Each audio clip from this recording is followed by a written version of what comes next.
Welcome back to the channel, everybody. Hope you guys are doing well. Thanks for joining today. We are back on the Coxton sub, and we're going to do something a little bit different today.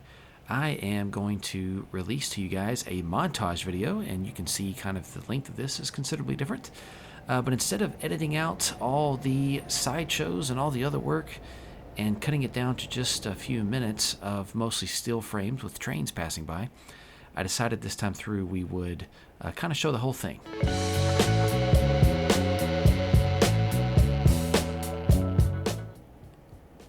Alright, so with that in mind, let's kind of get started for the day. The reason I wanted to make this video a bit different is because there's just a ton of stuff to do here. And it would be really hard to cut all of this down to a couple of, groups of scenes that would actually make sense, that wouldn't be easy to get lost in. So I decided that I would instead just kind of throw it together, not really cut out too much, and kind of show bits and pieces of everything that happens. One of the trade-offs, at least, of doing this is that you'll kind of get a more comprehensive view of everything that's going on over here in Coxton. But this is Coxton. We are now looking west, and this is where the Cotton Belt and the L&N have an interchange. So you're now looking at the Louisville-Nashville Yard here. This is Winfield Yard. And I did add a fifth track here in Winfield. I chose to do that because I needed some space to put this reefer train. Now that we have decided that we're going to run a dedicated reefer train to Winfield Yard, I needed another track. So let's slide over here to some staging. We've got the Santa Fe staging over here. And we got a Santa Fe local that needs to come in.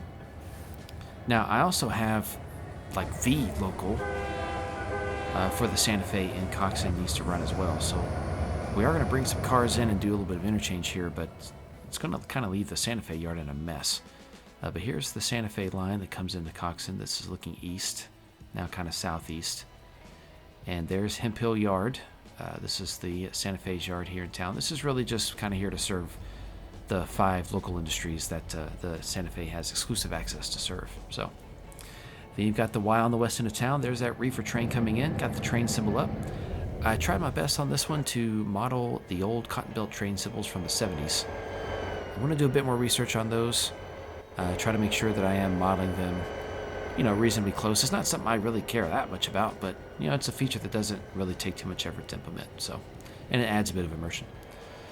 But we also have some switching to do here at Winfield Yard. So I'm going to get my little yard goats here. I did grab these SW1200s off of the Erecting Hall's website. I do apologize for some of the lag. I do have my details turned down quite a bit, but these last few weeks my computer's just really been struggling. It's just starting to show a bit of its age, and it's okay. I still love it. It's done a great job. But yeah, the thing here is we've got this, 3,000-foot reefer train that comes in, and the perishables industry over there kind of behind the camera to the left, it only has enough space for maybe 900 feet at a time, probably. It's got 4 tracks, but essentially, the whole train comes in and kind of gets shuffled out and broken down into this industry. Sometimes a few of the reefer cars will head off to other parts on the route, but not usually. Usually they go to this industry first, then they get shipped out to other parts of the route. And then as reefers are shipped in from the route to this industry, then they kind of get stored over in the yard and put together for an outbound train. It's not really any other particular rhyme or reason. This industry is more or less just a cold storage, so it really takes anything that needs cold storage. That could be stuff that needs to be frozen, stuff that needs to be just refrigerated. It really takes it all, ships it all. So whenever it ships out a unit train or receives one, it's not like one product. It's really just kind of whatever. It's going to the next warehouse in another town. So I know a lot of fruit trains back in the day were just that. They were fruit trains. But this one's not a fruit train, so. Alright, well for now I'm going to just kind of get quiet and let's watch some switching. Here and there, as I, see that I need to, I'll throw in some comments on things. But yeah, this is how it'll be a bit different. It'll be, a lot more just watching trains and a lot less listening to me talk. Alright, hope you guys enjoy and stay tuned for the different parts in the video where I have something to say. Still, at the end of the day, just enjoy yourself and enjoy the video.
So a couple things going on here. We've got the yard goat there is pulling cars out of the cold storage to be sorted in the yard. Some of them, of course, are going to go on to the LNN. Some are going to go to the Santa Fe. Some will go to the Cotton Belt.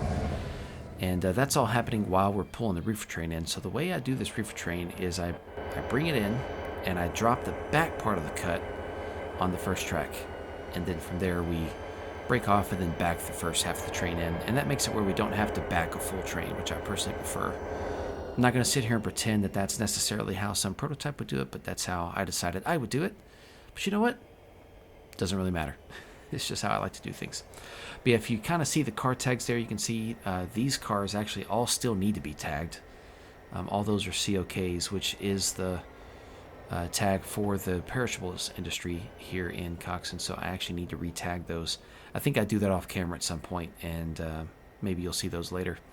But if you look at the yard there on the right, you see some cars are tagged for COs, which are Coxton-bound cars. Some cars are tagged LN, going to Louisville, Nashville. And that's just kind of how this yard works. It's kind of always full of inbound and outbound cars, and it's just a big balancing act. But the nice thing about it is, if you're ever wanting to do the yard master job over here, you kind of get the freedom to do things how you want in the yard. Use the tracks however you prefer. But you're always going to need pretty much a track and a half over there by the main in order to store that reefer train. So I haven't tallied up the total number of feet in this yard, but I need to get a number on that. And just to the left here, if you haven't seen the video where I built these industries, the industry on the left, that's a scrap yard. You can see the grain mill there in the back, and then of course you have the cold storage. So those are the only three industries served by the LN here in Coxton.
Alright, here we'll go slide over and get a look at the Santa Fe local coming in.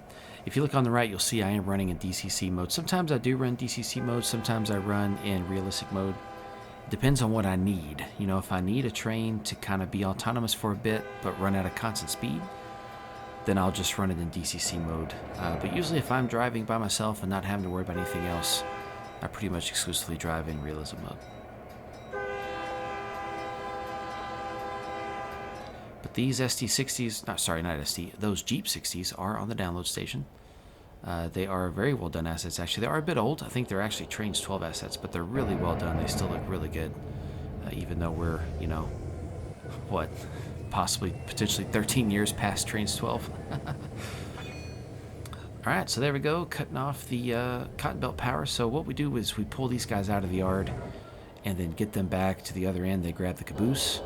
And then they actually head back to the cotton belt yard over in Coxton, over the next yard, and they get out of the way. So, and then usually, you know, this power runs in a pool, so usually after a day or two, it's got its outbound train ready. But, you know, if for whatever reason it's going to be a bit, you know, we can always throw these locomotives in a power pool and send them off with another train. But because the perishables train is a priority train, it is one of the few freight trains that gets to run at speed. All my freight trains are limited to 40 miles an hour. Unless, of course, they're priority trains.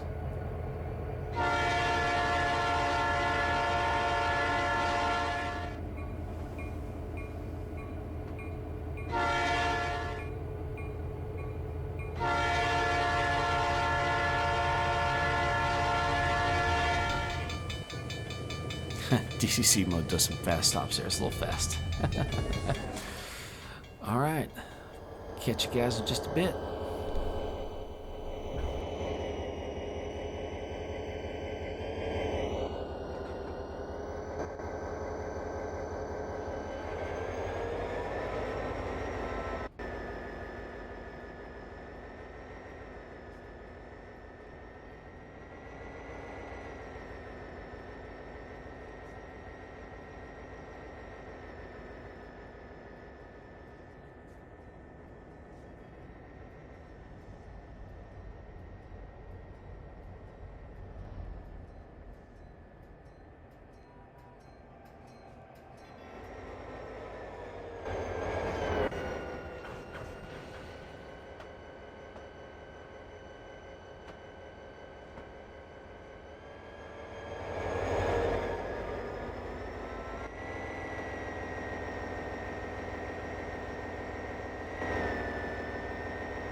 Alright, so right here we do see some tankers actually with the COK tag, and those are tankers loaded with diesel fuel. Actually, I did some research. These mechanical reefers, you know, they had their own basically portable engine, more or less, that, you know, drove the mechanical system that kept the refrigerators cool, especially, you know, when they needed to keep them frozen inside.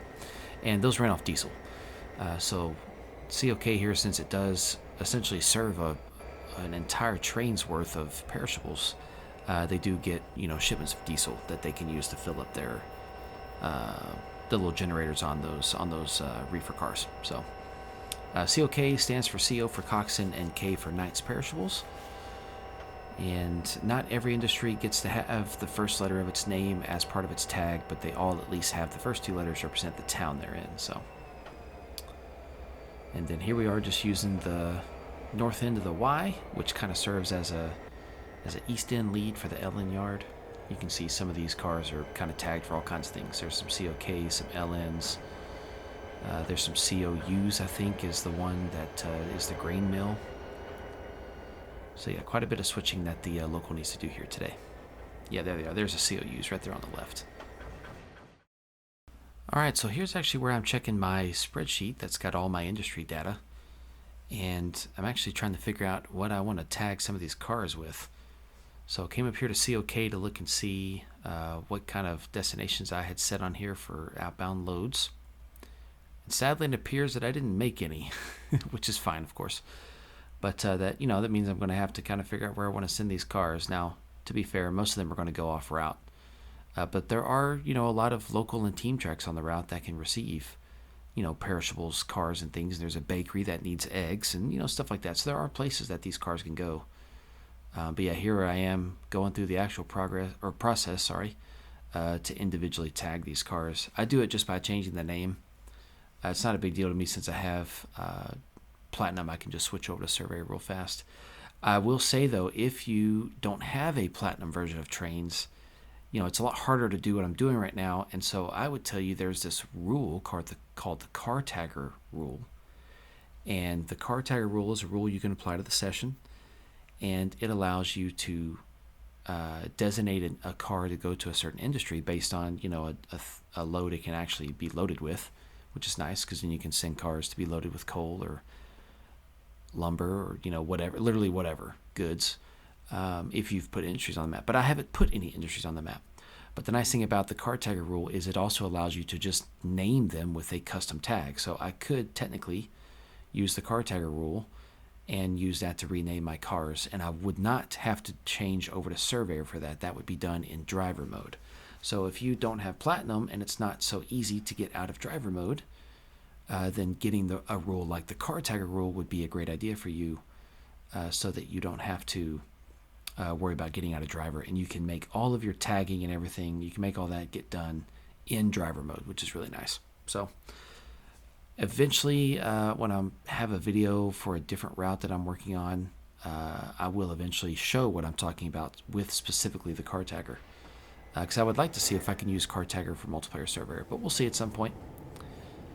Not an urgent thing right now. That stops way too fast. Look how fast that thing stopped. Alright, but we will park those guys there for now, and that'll be where they get stored because our engine facility is kind of full over here in Coxton. Alright, let's go see what the LNN's up to.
Alright, so back over in Hemphill Yard in West Coxton, we've got the Santa Fe train here.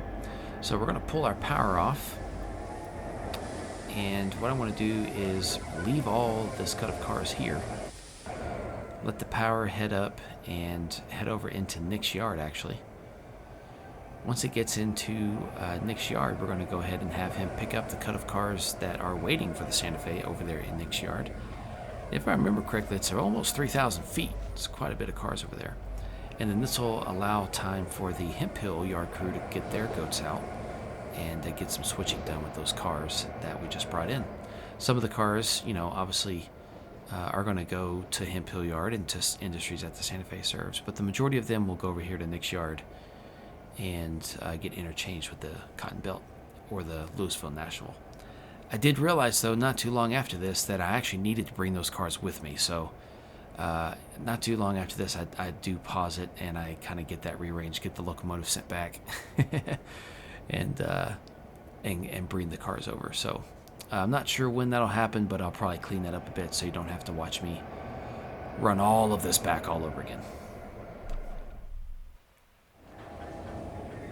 All right, well, now we finally went back and grabbed them. We're finally heading back over to, Nick's yard. Now, we obviously have to deal with the cars that are supposed to be dropped off here.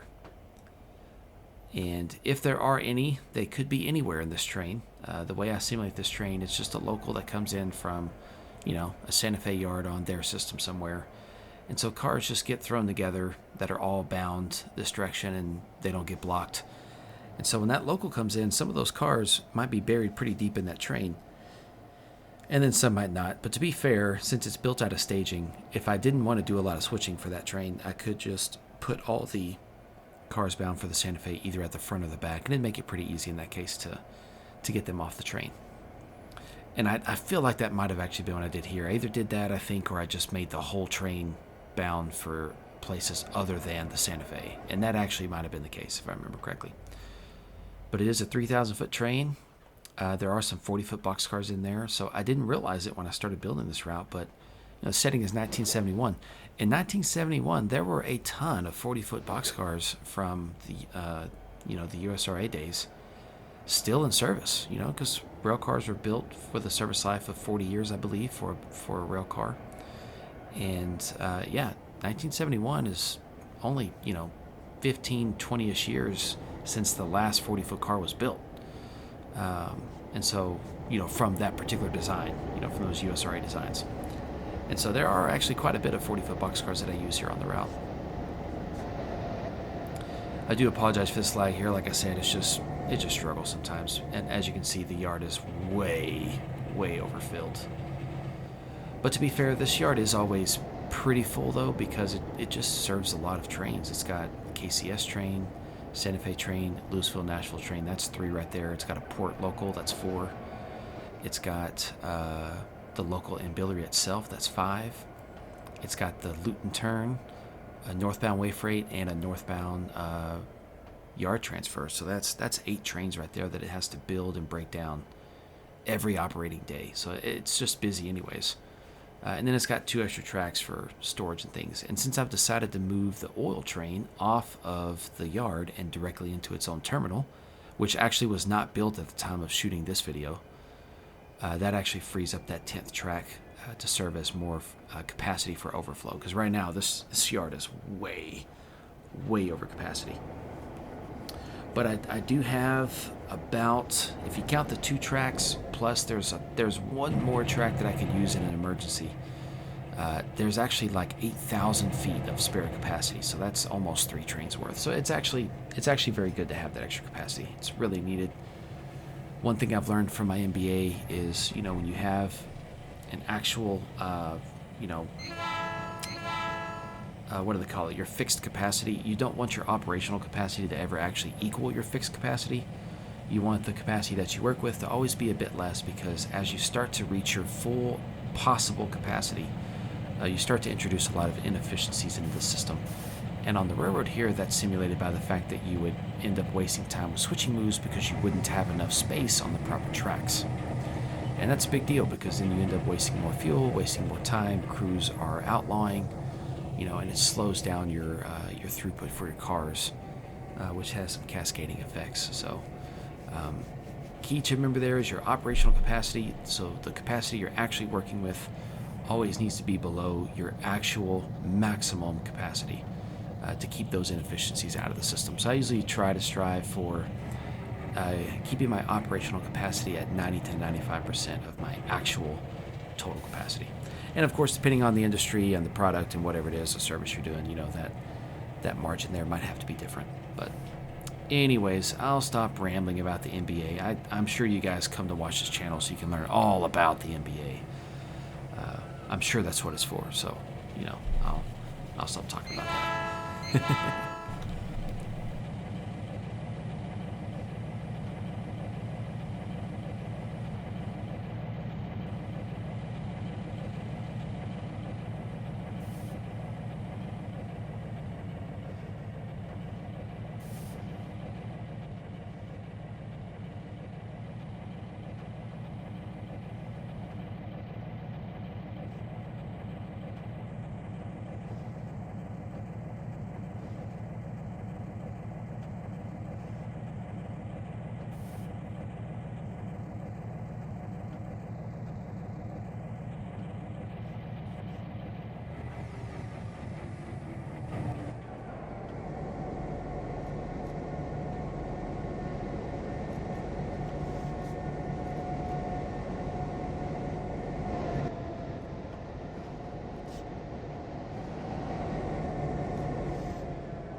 So on the right, we've got the Santa Fe train coming into the arrival tracks. Notice that there is already a train sitting in the other arrival track. There's only 2 arrival tracks in Coxton. They also serve as departure tracks. Although, to be fair, you could technically have your train just depart straight out of its, yard track. So if my arrival tracks are full and I have a train that's ready to go, I can always just put the power on the east end there and have them just yank it right out of the yard. So, but yeah, we're coming in on RD1. And then we'll cut the entire train off right there. And then we'll have to run that power around. We'll have to go around the yard, actually. So I have to get on the main, the Cotton Belt main, to get on the west end of the yard and come back and get the cars bound for the Santa Fe. Those cars bound for the Santa Fe are definitely not blocked by the Cotton Belt. The Cotton Belt does not care about that. They're not required to block those cars. They just put them all together and send them over to the Santa Fe, and the Santa Fe can deal with that. Which is exactly why they have Hemphill Yard over there. So...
All right, so I ran into a huge problem here that really bugged the hell out of me.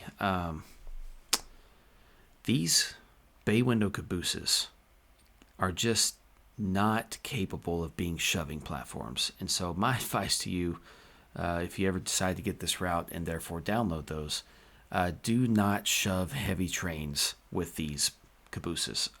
As soon as you try to turn the brakes on to get the train to slow down and everything bunches up, it just crushes them. And it's just soul crushing. I can't even remember how many times I had to go in here like this and fix this.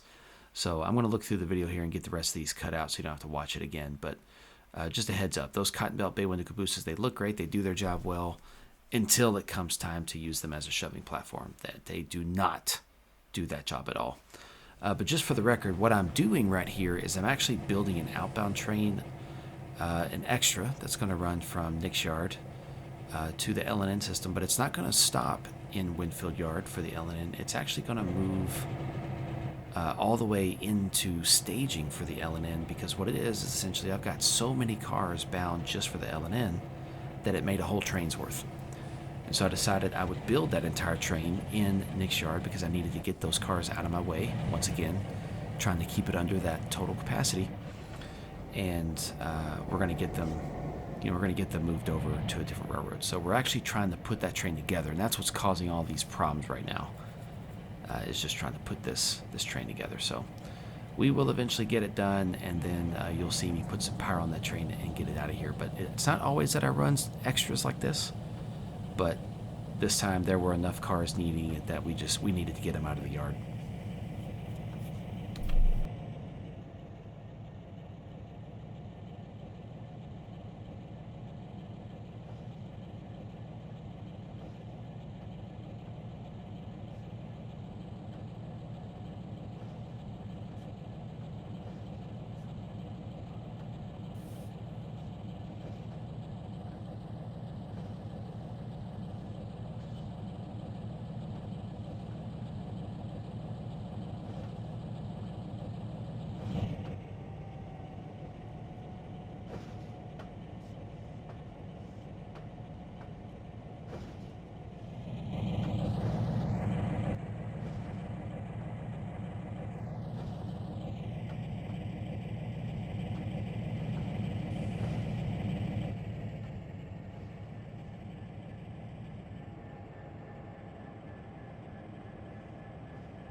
So essentially what's happening here is I'm taking this cut of cars and I'm pulling all the LN cars out of it and trying to get them around using my auxiliary caboose tracks right there, trying to get them around the other cars on this track that are, over capacity, that are not going exclusively just to the LN. So I'm trying to work around and isolate those LN cars because I need to get them separate from the rest of these cars. And then what I'm going to do is shove those over on the dedicated track in the yard for the LN, and because that track is already full of mostly LN cars. And then it's kind of the same thing. We'll pull the non-LN cars, the ones that are just bound, to Coxton.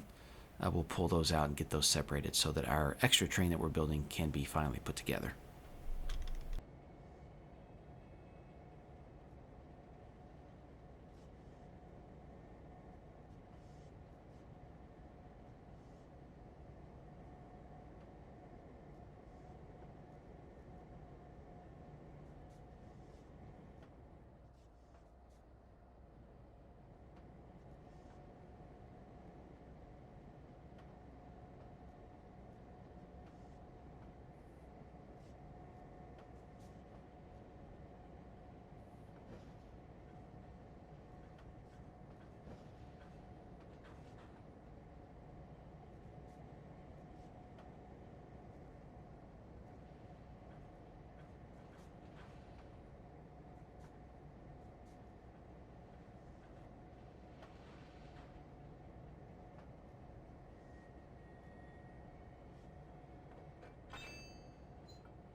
So here we are, finally putting those LN cars together. These are the cars that are all going to be headed straight out. Love those 40-foot box cars, and that 41-foot gondola right there looks great as well. The only issue I have with gondolas on this game is, like, none of them carry the same products at all. There's hardly no cross product. It sounds like math. There's no connection, between any sort of resource that they ship. And so if I want to model load shipped in gondolas, I've got to. It's so difficult. It just bothers me, And obviously it's fine, and I'll get over it. I'm happy. I'm not mad at the game or anything like that. But it just makes it really hard. I don't want to have to just send 52-foot gondolas from this one railroad to this one industry. I want to be able to ship any gondola to a particular industry to be loaded with scrap or tires or junk or wood chips or car frames or whatever, That's just kind of where I'm at with that, but it's okay. It's one of those things that it's not a big enough deal breaker for me to not play the game, so I'm really not going to complain about it. I'm just going to stop whining and move on. But as you can see, we don't actually have a lot of cars that are not bound directly to the LN, so we'll kind of get those over here where they need to be, and then hopefully we'll be ready to send this extra out pretty soon.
Alright, so here you can see we're pulling the whole track now. And the reason we do that is because most of these cars are actually empty. Technically, two SW1500s probably couldn't pull 3,000 feet of train if it was loaded. But we're pulling this whole cutout, and as you can see, some of the tags are LN, some are not. Some are COKs, COUs, COFs, which are the three industries over there on the west side of Coxton served by the LN. But we're not trying to deal with those cars today. We just want to deal with the LN cars for this extra. So we're going to continue sorting that out. This scene is going to be quite long as we get all the switching done. If you like yard switching, you'll probably really like this. If you don't, you want to get on something else, then feel free to kind of fast forward until you find something you like. But obviously, I'd love for you to keep watching because I love seeing watch time on YouTube. That makes YouTube realize it needs to let other people see it, and then more people get to see cool stuff. Anyways, enough about YouTube. Enjoy, guys.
Alright, here's our power for our extra.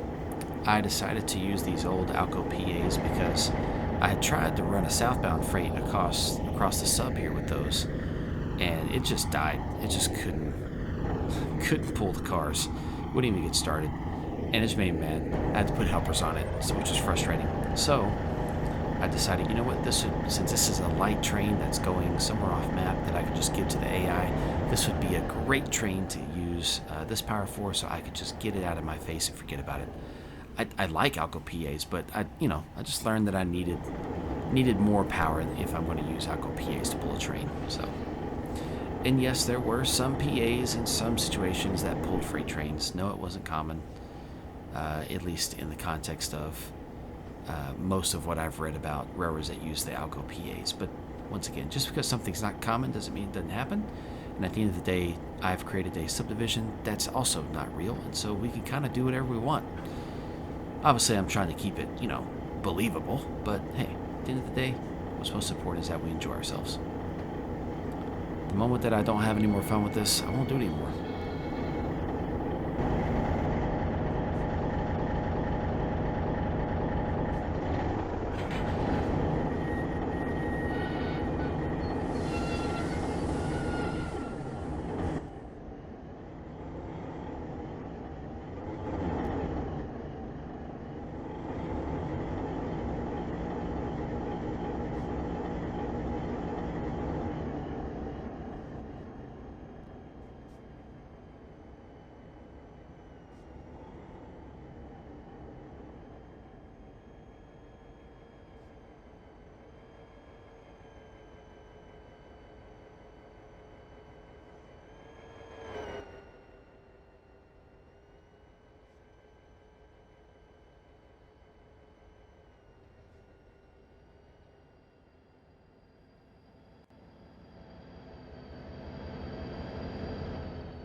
sure the extra's on its way out of town, which is great for us. Video's definitely not over yet, but the extra is finished. This is 3,000 feet of cars we're getting out of Nick's yard, and that just makes my yardmaster so happy. Mission accomplished, guys. Yes, I'm just going to run him in DC mode because I don't want him to go 40 miles an hour. But I might sit in with an AI. The thing about running an AI train to staging is I don't think I have the track marks and staging set up to be able to do that. I'll have to check. So, alright, so as far as the extra, that's it. He'll get out of our way, which is great, and then we can move on to other things. I do think we're going to do some more LN switching and maybe some Santa Fe switching, so let's kind of see where it goes.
Alright, so right here, first thing, we're just working on getting all these LN cars back onto their designated track where they're supposed to be. I think it's track 6 maybe for the LN. Can't remember. I have to check my documents. But yeah, all these overflow cars, you know, now there's actually space on their designated track for them, we're going to, of course, move them over and get them out of this area. This area here is like the rip track and the location for cabooses and all that kind of stuff. Oh, look, that's a good little overview of Coxton.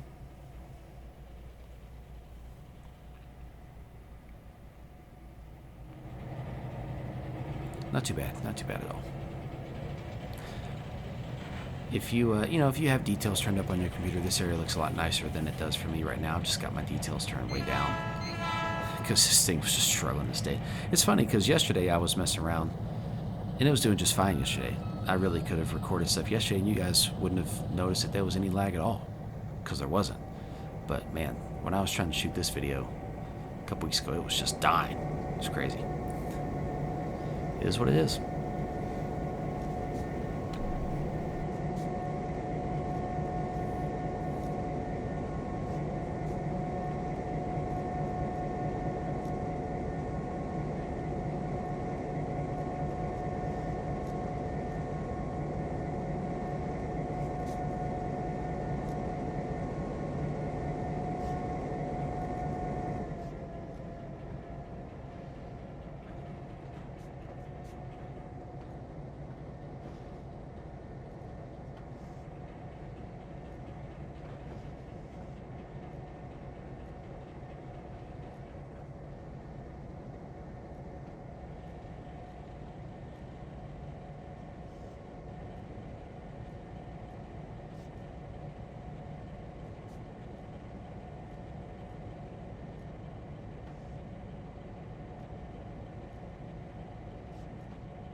Well, finally, that Santa Fe local is heading out of Nick's yard, and that's going to be another 3,000 feet of cars out of our yard.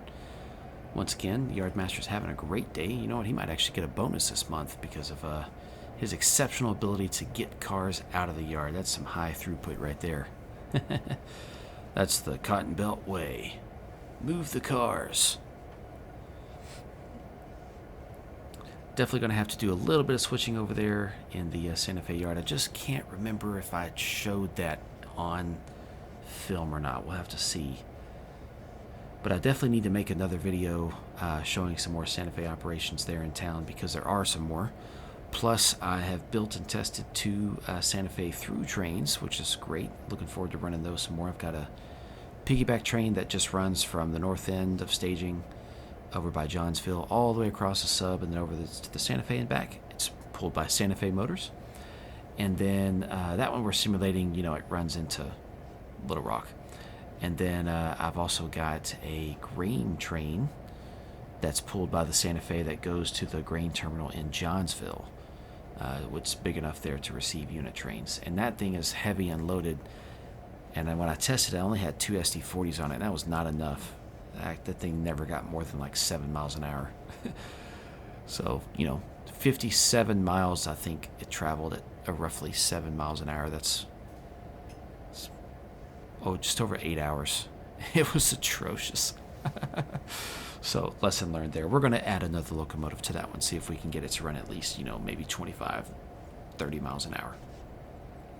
And then also there is potential, although I won't do it very often, but there is potential for just a general merchandise or manifest Santa Fe train to run from their staging all the way up to Johnsville and back, and not really do any switching, just as a run-through train. I definitely want to add several more run-through trains from the different railroads, the KCS, the LN, the Santa Fe, and the Cotton Belt, you know, just to help add traffic whenever I'm, you know, doing sessions or switching or whatever, to have stuff going by. And since I've got it set up to where you can program the trains to run from one end to the other with AI, you know, they'll pass each other, they'll do what they need to do. It's all set. And this is not using Trainz Living Railroad, although that looks interesting, and I hope they continue to develop that. This is not using that technology. It's just using track marks and AI commands.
well, I promise this time I didn't mess up. We do have to back up and get our caboose, actually, which we left over on the arrival departure track.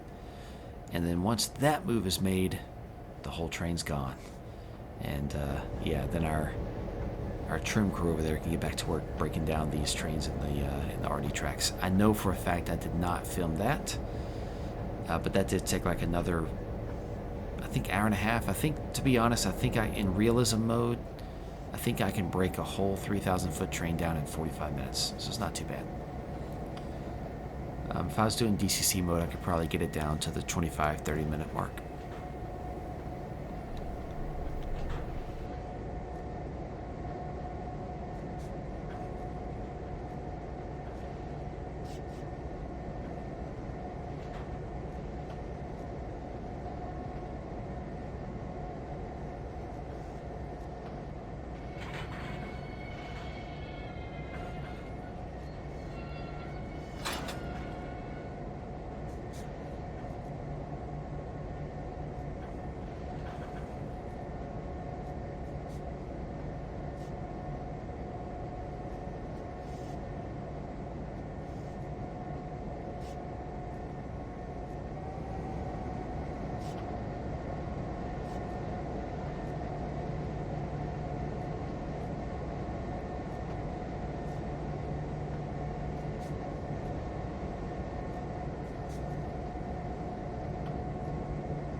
Alright, well, this is actually going to be where I wrap up the video, so it does turn out that we don't actually do any of the switching for this Santa Fe train here. We'll save that for another video with another train on another day. But I do want to say thank you all for watching. I know this was a bit different today, so if you've made it this far, even if you've kind of jumped around, that's cool. Props to you guys. Thank you so much for watching. Hope you guys have enjoyed it. I don't know if I'll do these kinds of videos very often, but I wanted to do something different. You know, it wasn't because I didn't want to edit it or anything like that. It's just there's a lot of stuff I just didn't really want to cut out. I wanted to kind of show it and let you guys see more trains and hear more trains and hear less of me. But if you guys like it, let me know. It's not really hard to make these, honestly. I don't have to do as much cutting and everything. You know, it does take me a while here just to kind of make sure I get the voiceovers in the right place and everything. But I don't mind doing it if you guys like it. But yeah, let me know.